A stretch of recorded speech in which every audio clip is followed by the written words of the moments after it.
Salut toi! Alors aujourd'hui, je voudrais parler d'un problème. Qu'on va dire un problème, c'est comme les problèmes de riches en fait. C'est vraiment beaucoup considéré comme ça par les neurotypiques. Alors je vais m'expliquer, aujourd'hui je voudrais parler de la douance intellectuelle, des hauts potentiels, des surdoués, de ceux qui ont un QI qui est au-dessus de la moyenne. Je voudrais parler de ça. Alors déjà, je vais vous expliquer mon histoire. Mon histoire, c'est quoi? Quand j'ai eu 6 ans... oui, c'est ça, hein. Quand j'ai eu 6 ans... Non. Reprenons depuis le début. En maternelle 2e section, je savais déjà lire, ce qui est très tôt. C'est ma maîtresse qui s'en est rendue compte quand elle a commencé à nous donner des exercices de lecture. Elle voyait que je savais déjà lire et écrire et du coup, il a fallu me faire sauter une classe parce que sinon j'allais beaucoup m'ennuyer. Donc, maternelle grande section sautée, je suis allée au CP. Ensuite, j'ai fait mon CE1 et puis en CE1, la maîtresse de l'époque, je crois qu'elle s'appelait Madame Frac ou Madame Vrac, je sais plus. Bref, ma maîtresse de l'époque se rend compte que je sais déjà toutes mes tables de multiplication par cœur. Alors comment ça se fait tout ça? C'est pas un miracle, hein. J'ai un grand frère qui a 4 ans de plus que moi. Quand j'étais petite, j'ai fait un caprice pendant les vacances parce que mon frère savait lire et pas moi et que moi je voulais apprendre à lire. Du coup ma mère m'a appris à lire. 3 semaines plus tard je savais lire alors que j'avais 3 ans et demi. Et puis pendant tout mon CP, CE1, mon frère récitait ses tables de multiplication à voix haute à mes parents tous les matins. Du coup j'ai fini par les apprendre à sa place vu qu'il me les répétait tous les matins donc que je connaissais. Que je finis par les connaître. Et du coup, je les connaissais mieux que mon frère à la fin, parce que lui, il savait toujours pas les réciter, et moi, oui. Du coup, je les ai oubliés depuis, je sais plus calculer du tout. Voilà. Donc, c'est ça qui s'est passé, sauf que à partir du moment où tu sautes une 2e classe, il y a une espèce de consensus dans l'éducation nationale qui est que, dans un système public, on ne peut pas t'accepter. Il y a eu beaucoup d'écoles qui m'ont refusé dans le système public, et du coup, ma mère a dû chercher à entrer dans un système privé adapté aux enfants qui avaient sauté beaucoup de classes. Sauf que ces systèmes-là, comme le système Montessori, dans lequel que j'ai intégré plus tard, demandent des tests de QI, ou je crois font passer leurs tests de QI aux enfants, avec leur propre psy. Ça, je sais plus. Mais en tout cas, moi, je suis allée voir une psy. Une psychiatre, je crois, qui faisait passer des tests de QI. D'ailleurs, en y réfléchissant, c'est un peu chelou. Mais bon, bref. Donc voilà, j'ai été diagnostiquée très tôt. Très très tôt. Je sais plus quel âge j'avais. 6 ou 7 ans, quelque chose comme ça. Et j'ai pas été diagnostiquée seulement HP, donc haut potentiel. On dit plus surdoué aujourd'hui. On dit haut potentiel parce qu'on sait que...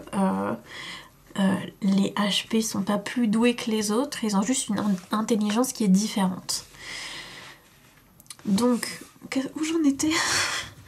Oui, donc oui, j'ai pas seulement un QI qui est plus haut que la moyenne.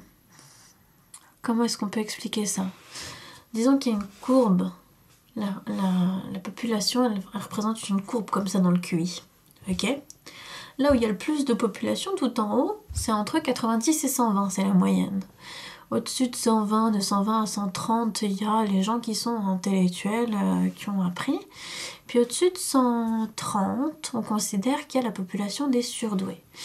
Et je crois que c'est au-dessus de 140. Au-dessus de 140, il y a 2% de la population qu'on appelle les THQI, très haut QI.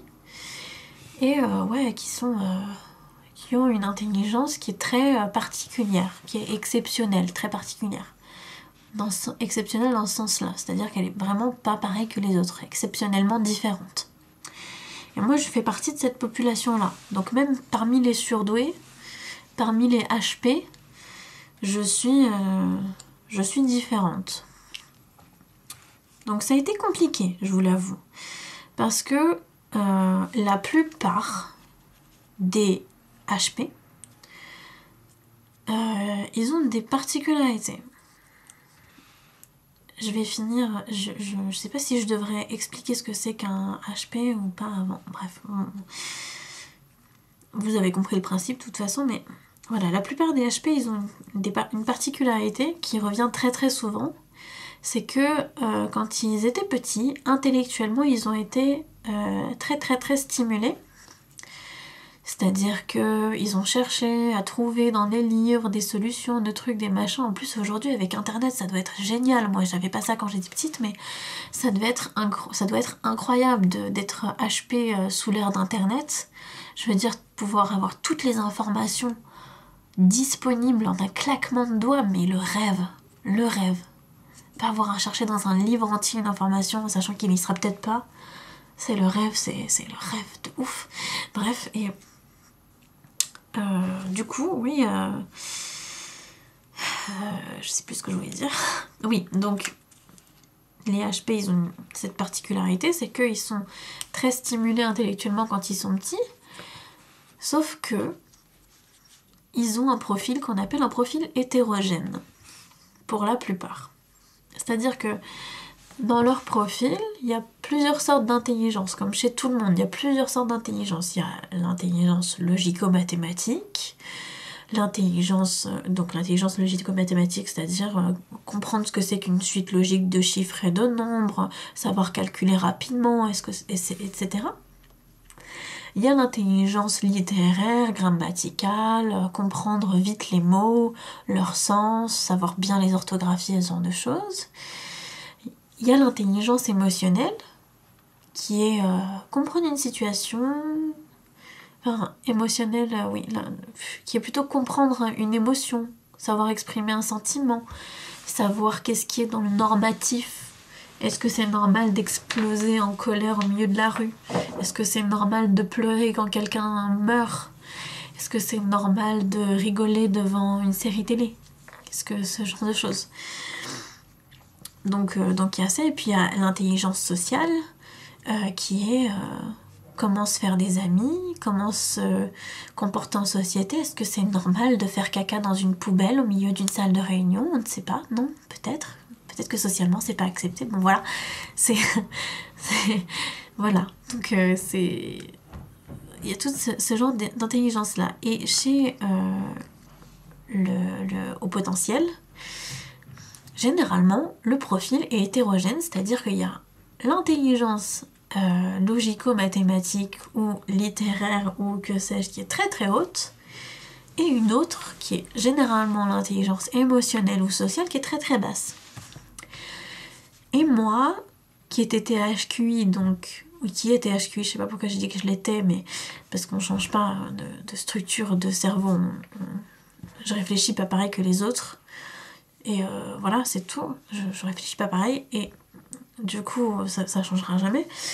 Moi qui avait un profil qui était plutôt lisse, c'est juste qu'il était haut partout, je me suis retrouvée dans une école avec des enfants qui étaient tous certes très très très intelligents, mais qui savaient vraiment pas se comporter entre eux, quoi.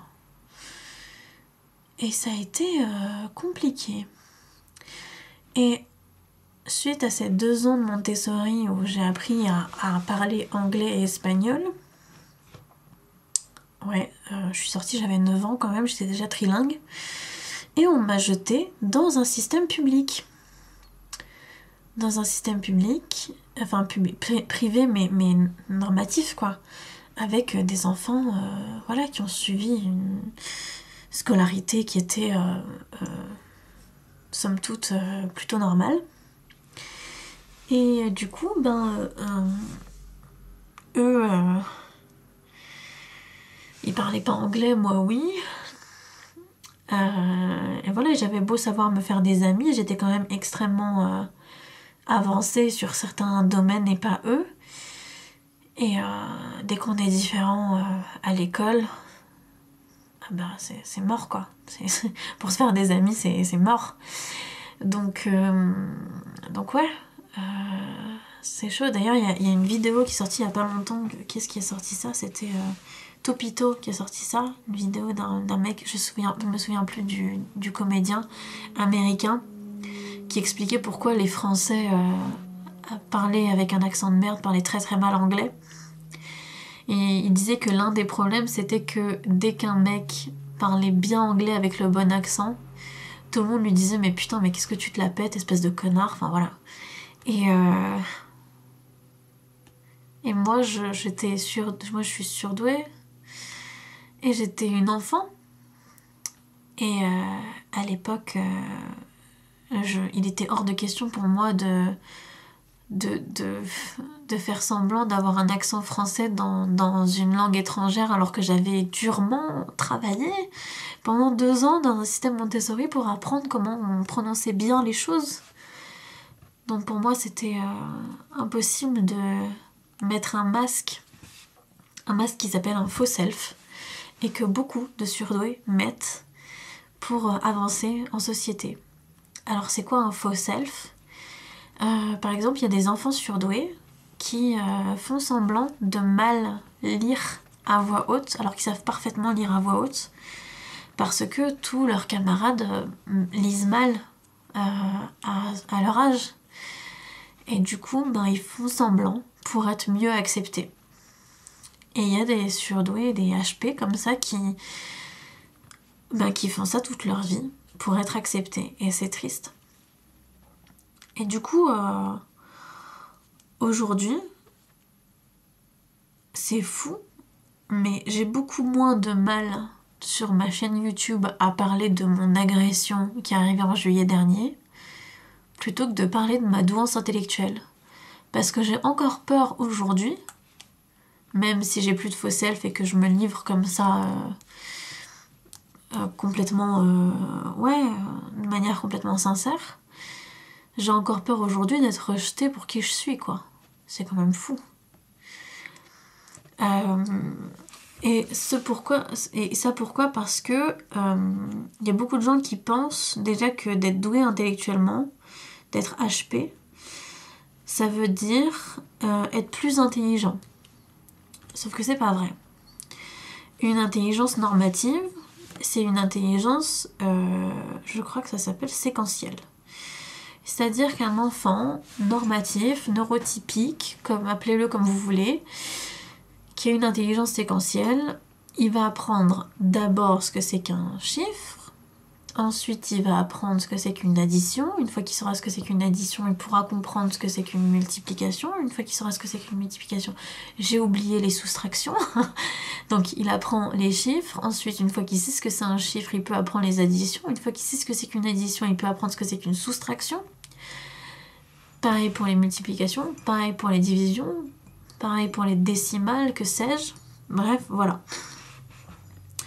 Sauf que un HP, il a une intelligence en arborescence. Ça veut dire quoi ? Ça veut dire qu'il y a beaucoup d'enfants surdoués qui ne parlent pas du tout jusqu'au jour où ils arrivent à faire parfaitement des phrases. Parce que leur intelligence, c'est... j'ai cette information, une constellation d'informations, et puis un jour, il y a un réseau qui se fait dans leur cerveau entre toutes ces informations, et ce réseau d'informations se rejoint en un tronc, c'est pour ça qu'on appelle ça une arborescence, je sais pas si vous voyez l'arbre maintenant que je l'ai fait avec les doigts, mais voilà. Il y a une arborescence d'informations, et au bout d'un moment, à partir du moment où le HP a recueilli toutes ces informations en même temps, il possède une connaissance. Et c'est aussi pour ça qu'il y a certains HP qui ont des réponses, mais qui n'ont pas le cheminement pour arriver à la réponse. Comme si cette réponse à la question arrivait de manière magique. On leur dit combien fait 280 fois 1000, ça c'est plutôt facile d'ailleurs, 280 par 560, j'en sais rien, et ils donnent tout de suite la réponse, mais le cheminement pour arriver à la réponse, ils l'ont pas. Et ça, c'est hyper problématique et hyper frustrant. Imaginez,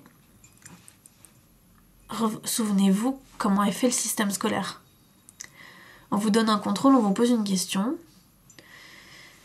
et puis on vous demande de développer, d'expliquer. Eh bien, il y a beaucoup de surdoués qui peuvent pas le faire.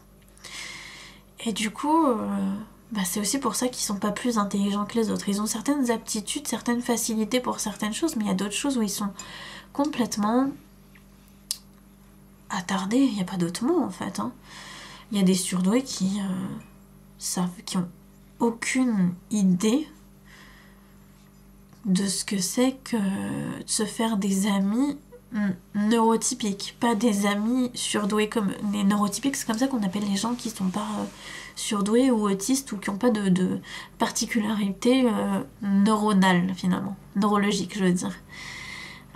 Et neuronale d'ailleurs, parce qu'en fait le surdoué, le HP, j'arrive pas à me détacher de cette expression, parce que de cette expression surdouée, déjà parce que c'est plus facile, et puis en plus parce que j'ai grandi avec cette expression, donc évidemment pour moi c'est plus facile de l'utiliser que l'expression HP, donc je m'excuse à tous ceux que ça offense.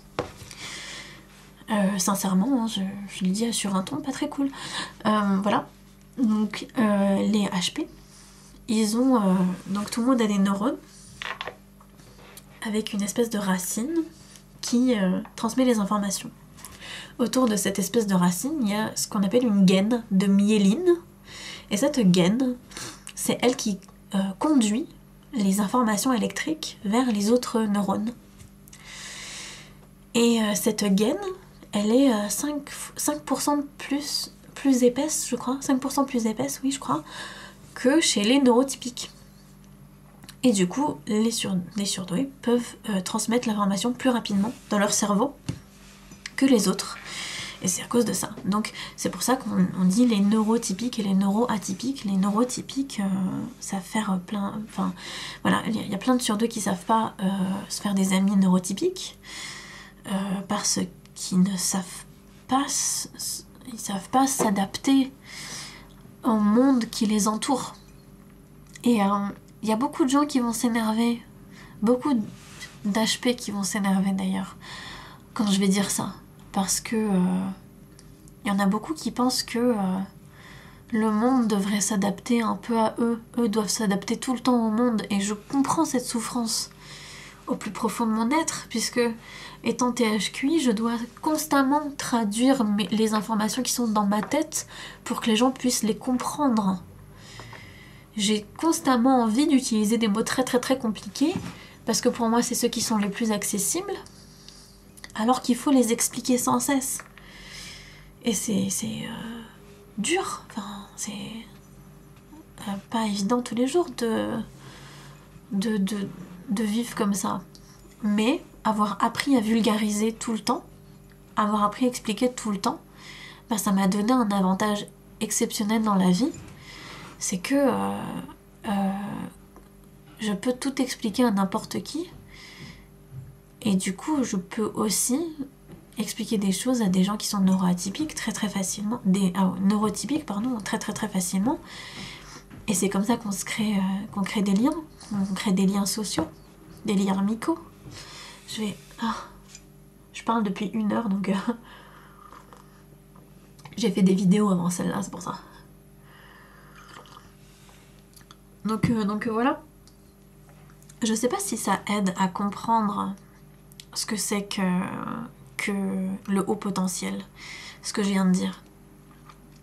Si jamais vous avez besoin de comprendre ce que c'est dans les détails, il y a peu de gens qui le recommandent, mais moi je vais le faire. Je vous recommande de lire des livres de vulgarisation sur le haut potentiel. Des livres qui sont très